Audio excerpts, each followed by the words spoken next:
Mitch Haniger strained his oblique, and Brandon Crawford is dealing with a knee issue. Is it time to panic, or do the San Francisco Giants have answers? You are Locked On Giants, your daily San Francisco Giants podcast. Part of the Locked On Podcast Network, your team every day.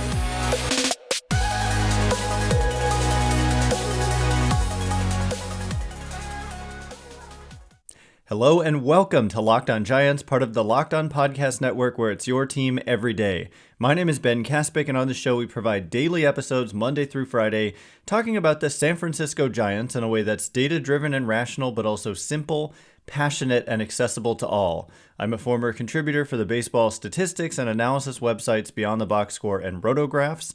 I've been podcasting about the Giants since 2015, and I'm a lifelong fan.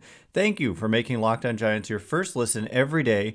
We are free and available wherever you get podcasts. And coming up on today's show, unfortunately, we have some injury updates to talk about.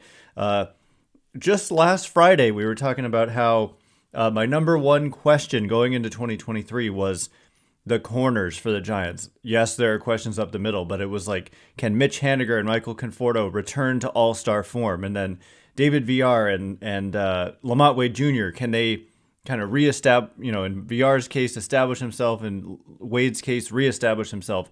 And then right after that, Mitch Haniger is scratched from the lineup on Friday, and we find out that he has a oblique issue. I'm realizing, did I possibly say hamstring in the open? If I did, I certainly meant he has a oblique issue, and it's been diagnosed as a grade 1 oblique strain, which is, you want the grades to be lower. And so it's relatively mild, apparently, but obliques are just an issue in baseball that can be a big problem because basically you cannot swing until it's 100% healed and then some. Like you really need to make sure it's completely gone before you try and resume any kind of baseball activity because of all the twisting that you do.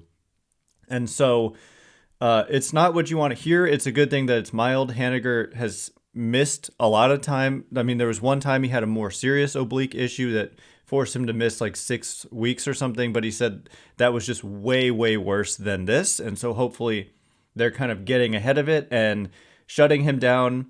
And I mean, he says that he thinks he can still be ready by opening day. So the main concern for me is like, don't push it. If you have to miss like 3 days, miss 3 days. It's better than re-aggravating it and missing 2 months. And so hopefully that's what they do.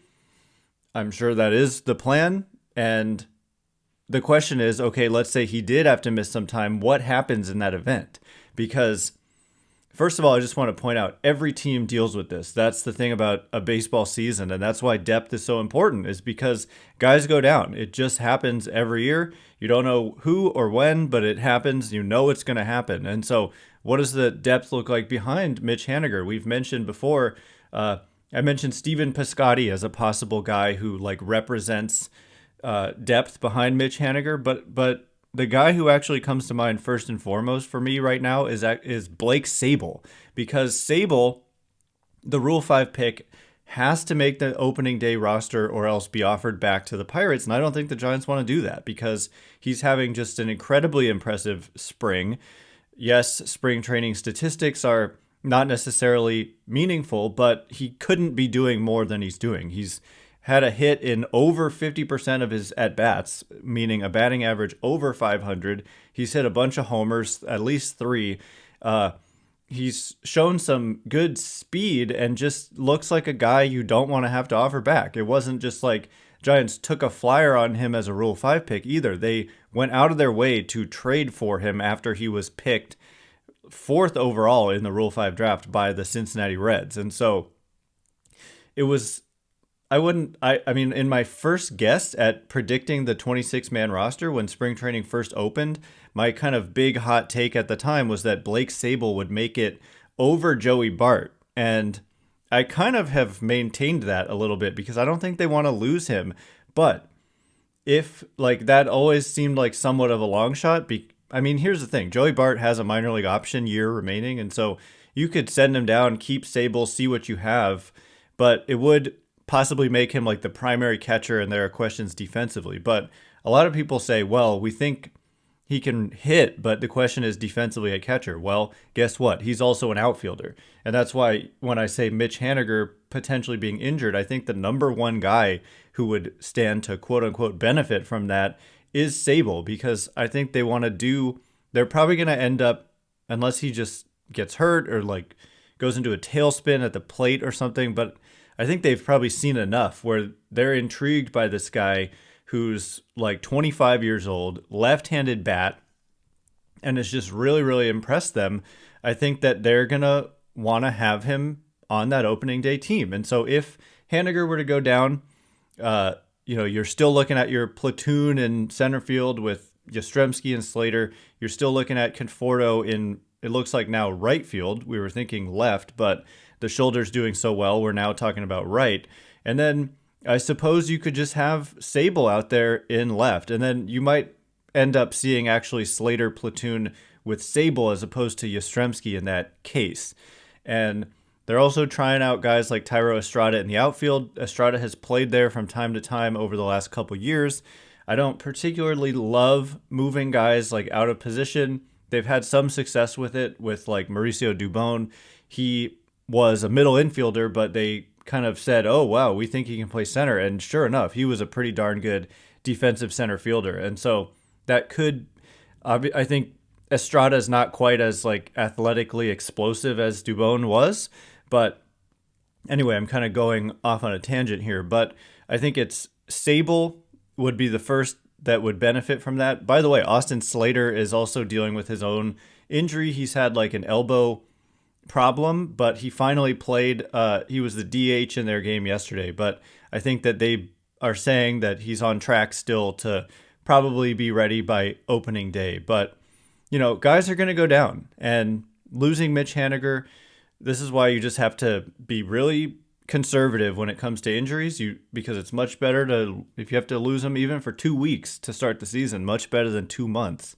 And it would potentially open the door for a young player like Sabol, who I think otherwise still might make the team. And hopefully, Haniger has said he's confident he can be ready for opening day, so we shall see.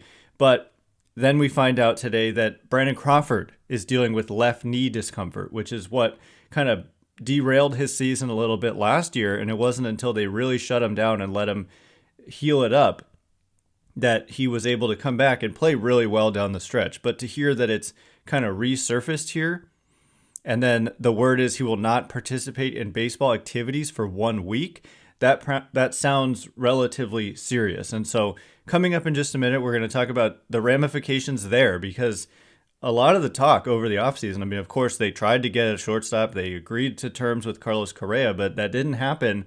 And once that didn't happen, what does the depth behind Crawford look like? It's not great. And so what does it do? What are the ramifications if Crawford has to miss some time? We'll get into it in just a minute, but before we do, this episode is brought to you by LinkedIn Jobs. These days, every new potential hire can feel like a high-stakes wager for your small business. You want to be 100% certain that you have access to the best qualified candidates available. That's why you have to check out LinkedIn Jobs.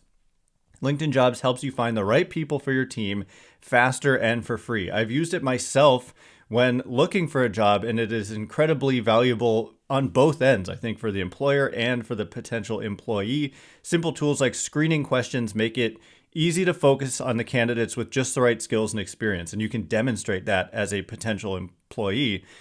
So you can quickly prioritize who you'd like to interview and hire. It's why small businesses rate LinkedIn Jobs #1 in delivering quality hires versus leading competitors. LinkedIn Jobs helps you find the qualified candidates you want to talk to faster. Post your job for free at linkedin.com/lockedonmlb. That's linkedin.com/lockedonmlb to post your job for free. Terms and conditions apply. All right, here we go. We're going to discuss the ramifications of this knee issue that's come up with Brandon Crawford, because, this is kind of going off on a tangent as well, but I was recently asked in a mailbag episode for someone who was going to have a year to forget. And at first I said maybe David Villar, and then I took it back. I said I'm rooting for the guy so hard, and I believe in him, so I don't know why I said him, just that he has to prove himself. And then in my mind, I'm thinking the guy who maybe I'm leaning towards could be Brandon Crawford, simply because he's coming off a year that was not good, and it was certainly a year to forget. Certainly, he did play well down the stretch. The defense improved a lot. He had some struggles in the first half of the year defensively and with the bat, but he was much better in the last couple months of the season. But he is entering his age 36 season, and if you're just relying on this guy to be your primary shortstop with all the kind of wear and tear on him over the years, he was so durable for so long, but last year finally started to have some injuries, and now here we are again in spring with some more issues cropping up. And so he's important to the Giants, but it's also important that they kind of figure out their shortstop position for the future, because he's only signed through 2023 and then he reaches free agency, and it's not clear that he will be back with the Giants. Although, given that next year's free agent class for shortstops isn't great, it is possible he could be back. But what are the Giants going to do if this guy has to miss some time? Well, I mean, it appears as though Thairo Estrada is kind of the straight second option on the roster, but Thairo Estrada is your starting second baseman. And so if you move Estrada to short, where he's, graded out well defensively, to me, the arm isn't quite a shortstop's arm, but he has done a serviceable job there when he's filled in the past. But it's probably a downgrade defensively, and then what does it do at second base? So what it does is the Giants have some options, because the first thing that kind of comes to mind is if you're just dealing with players who kind of already project onto the Major League roster, David Villar has gotten a lot of looks at second base. He played there in the majors some last year. He's played there some in spring training. But if suddenly you're looking at middle infield defensively of Estrada at short and Villar at second, I think it's largely you don't necessarily know what you're going to get, and it could be not great, because Villar, as much as he's like a young player and, youth is kind of valuable when it comes to mobility and all that, he's not someone I think of as super rangy, whereas I think Estrada is. But so if you move Villar to second, you also have that kind of log jam of right-handed hitting corner guys with Villar himself, although second base wouldn't be a corner, but also Flores and JD Davis. And so if Villar goes to second, it opens up third, and perhaps at third base, in that case, you could put JD Davis where he has, you kind of want to find a way to get his bat into the lineup more often. He's not a guy with platoon splits. His problem is just that he hasn't been great defensively. And so suddenly, if you lose Brandon Crawford, it might put like three different guys out of position and by out of position, I mean, JD Davis has played a ton of third. He just hasn't played it great in his career. He was okay there with the Giants last year, but suddenly you'd be having a subpar defender at third. You'd have Estrada out of position at short, and you'd have David Villar kind of out of position at second. And it would be a pretty kind of unproven infield in a lot of ways, with Lamont Wade Jr. and Wilmer Flores. Obviously, Flores proven, but Wade less so in a platoon at first. And then DH, you'd be looking at Jock Peterson, but then what if it's a lefty on the mound? Then you're not going to have Peterson out there, and it was supposed to be JD Davis, but then who plays third? And so it does open up a bunch of questions if you lose Brandon Crawford. But if you don't want to go that route, there are a couple of other options, and those options are the two lefties the Giants have on their 40-man roster who we are not figuring into the Major League team to start the year, but they might if there's an injury, which there is, and it just remains to be seen. A lot of these injuries that we're seeing, it's like, is it going to affect the opening day roster or not? It's a close call on all of them, it seems. But I'm talking about Isan Diaz, and I'm talking about Brett Wisely. And Wisely, kind of like Blake Sabol, has had a really impressive spring. And also like Sabol, he seems like a guy who maybe could play multiple positions. He has been playing short. He's played second, and also now they're playing him in center. And they just kind of they're saying they've just been really impressed with what they've seen when he's been out there. And so they started him in a game in center field the other day. And I don't know. It's not like they've always, certain guys like Yermin Mercedes had no business really playing in the outfield, but other guys they've kind of moved to the outfield and had success with. And so I'm not going to just write off that this is always a bad idea. And certainly spring is the time to find that out. Play him out there and see what happens, see what it looks like, and see what the routes look like and the how good your jumps are, etc. But anyway, Brett Wisely, I think more and more looks like a guy who could make that opening day roster. Because if perhaps he can play center, that would be a scenario with Mitch Haniger possibly missing some time. And B, if Brandon Crawford misses some time, maybe you just put Brett Wisely out there at shortstop, leave Villar at third, leave Thairo Estrada at second, and just see what you have in Brett Wisely. Now with Isan Diaz, the issue I have is that while he had a really nice offensive season in AAA, and I've heard reporters talking about how there were lots of defensive highlights coming out of the minor leagues as well last year. But, he's played quite a bit in the major leagues. He's got about 1,000 innings of experience on the field, and we're talking about -7 defensive runs saved at second base, -3 defensive runs saved at third, more than more than double the amount of time at second than third. And so it's just not been good when he's been out there at second or third. It looks like a lower number at third, but he's played far fewer innings. And so, okay, what about outs above average? -12 outs above average at second, -4 at third. What about ultimate zone rating? -5 runs above average at second, -2.7 runs above average at third. And so I don't quite understand why more people aren't talking about the fact that this guy has a track record of being a poor defender, essentially, at the major league level. Now, granted, I haven't watched him a ton in the minors, and maybe he was able to improve some things, and he's still very young. And, so I always believe guys can improve, but he was not good defensively. He's not a shortstop. I've heard people talk about him as an option to play short. He was poor defensively at second and third, and so that doesn't, to me, suggest, okay, let's put him at shortstop, which is a more demanding defensive position. But Brett Wisely, he doesn't have any major league experience. And I haven't scouted him extensively, but they seem to believe that he's the more capable defender at short than Isan Diaz, and that would probably mean more capable at second as well.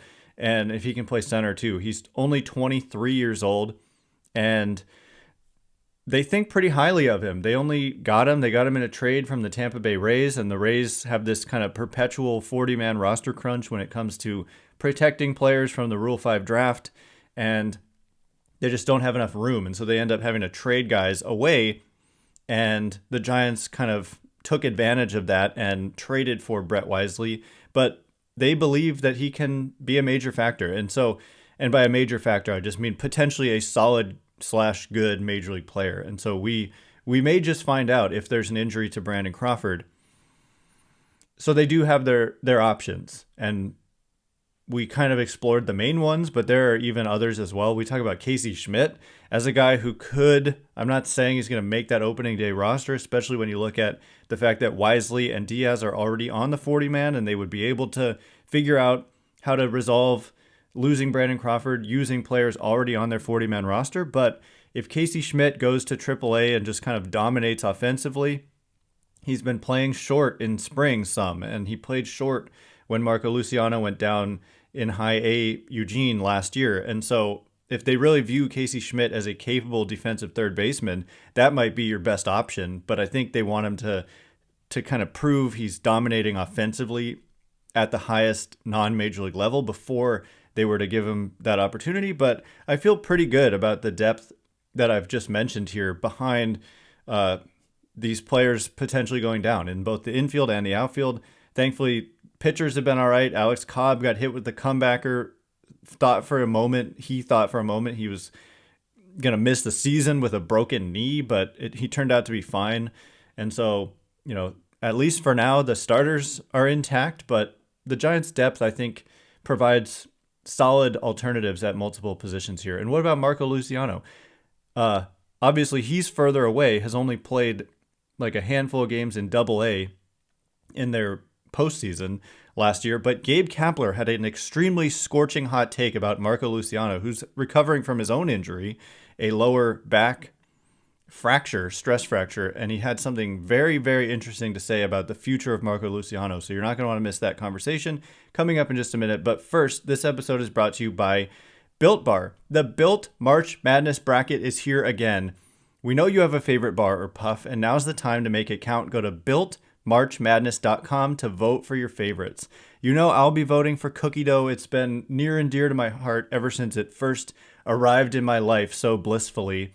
And if you want to have an incentive to vote here, let me tell you, when you vote for your favorite bar or puff, you will be entered into a drawing where 50 lucky Locked On listeners will get a free box of Built.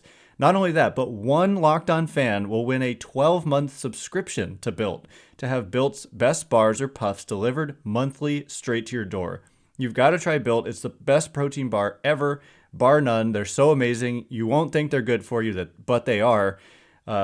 Low sugar, low calorie, high protein. Talking close to 20 grams of protein, 4 grams of sugar, stuff like that. It really is incredible. So go to builtmarchmadness.com right now to vote for your favorite bar or puff and pick up a box while you're there. You can vote there every day in March, so hop in and support your pick. All right, as promised, we are going to talk about Marco Luciano a little bit. Gabe Kapler had something very interesting to say. Also, by the way, I didn't even mention this, but David Villar has a mild hip flexor strain. And they said that he's going to continue to progress with activity and be reevaluated daily. So, I mean, his status potentially in jeopardy for opening day. And so what happens if you miss lose Brandon Crawford, and you lose David Villar? Kind of throws a lot of things for a loop. But honestly, I kind of support the fact that they have some young players who look like they deserve a chance and probably would get a chance if some of these guys go down. And so, I mean, Schmidt, I don't think he's quite there yet, but it wouldn't take much. Like if he has a good month plus in AAA offensively, the glove plays. And so he, whether it's at third or short, would be in line to get an opportunity at some point this year. And that's exciting because the last several years when guys have gone down, they haven't really had like young players you really are like who are ready and deserving of an opportunity. They've had to go to kind of waiver claim guys like Yermin Mercedes, etc., to fill those spots. But finally, it looks like they have some young talent who will be deserving of getting that opportunity, hopefully. We'll see. I mean, if Casey Schmidt goes to AAA and struggles, that could change everything. But what Kapler said about Marco Luciano is that the Giants, quote, feel really good about where Marco Luciano is physically and the camp he had before being optioned yesterday. So he was optioned. Elliot Ramos was also optioned. No surprise there. They're on the 40-man. They weren't going to make the opening day roster, so you got to option them at some point. But here's what Kapler said, quote, we feel like Marco Luciano, has a chance to make an impact at the major league level as soon as this season, end quote. And so that is the scorching hot take that Marco Luciano, maybe they're going to be a little bit aggressive with him because him impacting the major league team this season, that would just be fantastic. Can you imagine if Kyle Harrison debuts this year, Casey Schmidt debuts this year, others like RJ Dabovich, maybe Brett Wisely has a little bit of a breakout. We'll see about Blake Sabol. A lot of interesting young players. But if Marco Luciano, who, he played in high A last year, did really well prior to the back injury, and then he came back and he just wasn't quite the same, but really was strong prior to the back injury, he's going to start in Double A. And if he dominates in Double A, which is not a given, but if he does, then you could definitely see him get promoted to AAA towards, the second half of the year, and that would possibly make him a September call-up if he goes to AAA and continues to hit well. And even if he's not a September call-up, to finish the year by doing well in AA or even getting promoted to AAA, it would put him in line to make his major league debut in 2024. And so, I mean, the physical component of this is so important because he's coming back from a stress fracture in his back, low back, which is just not what you want to hear from a top prospect, hear about a top prospect like this. But the fact that they think he's doing so well, I just hope that they're right and that he that this just gets put behind him, and he goes out there and recovers physically, goes to the minors, does well. And as Kapler said, they view him as a guy. I mean, he wouldn't say that if he hadn't had a discussion with Farhan Zaidi and the whole staff that decides like where to place young players in the minors and how to promote them and how aggressively or how conservatively to move them along. And so, I don't know. It's a huge year for Marco Luciano. The biggest takeaway is I'm happy to hear that they say that he's progressing well health-wise. And so, yeah, I hope he just starts the minor league season on time and just has a great year.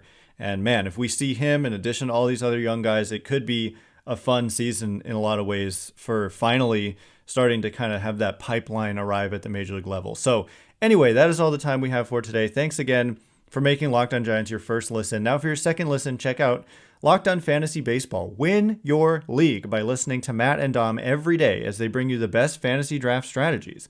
Find Locked On Fantasy Baseball wherever you get your podcasts and on YouTube.